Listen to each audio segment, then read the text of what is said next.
Now, there is some good news for mankind. Because if you look at this picture, days of Noah, return of Christ, nothing has changed about human nature. They're wicked and sinful still. But there is some good news. The good news is this, John 12 and verse 47. If any man hear my words and believes not, I judge him not. For I came not to judge the world, but to save the world. Jesus said, look, a man rejects me, or a man claims to be an atheist, an agnostic, whatever. I'm not judging him. I'm not judging anyone right now. But I did come to save the world, and that almost sounds like a contradiction. Now, the reason it sounds like a contradiction is this. Let me explain it. You cannot have true salvation until you enter into judgment with God.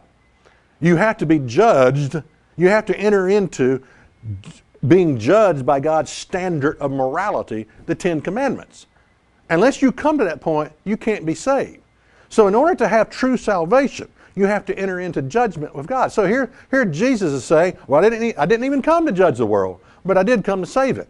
Sounds like a contradiction, but listen closely. God saving the world does not depend on human nature, response.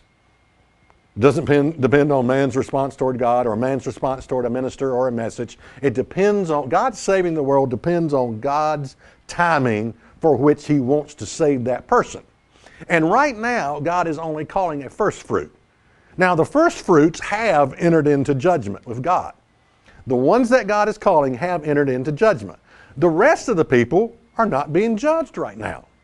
Because Jesus said, I didn't come to judge the world right now. Listen, if Jesus was judging the world right now, we'd all be dead. We'd all be dead men, okay? Doesn't take a lot to figure that one out. Notice 1 Peter 4 and verse 17. For the time is come that judgment must begin at the house of God. And if it first began at us, what shall the end of them that obey not the gospel of God? So what I'm saying is, yeah, if God has called you, you are being judged right now by God's standard of morality, the Ten Commandments. Now, what does it take to enter into judgment with God? Well, number one, it takes a calling from God. Two, you have to be one of the first fruits. God calls you, you become one of the first fruits that God is now calling. It takes the awareness that you are being judged right now. You know, most Christians don't even believe they're being judged by anything. They believe the law has been abolished, been nailed to the cross. They're not being judged by God's standard of morality. Most Christians don't even believe that.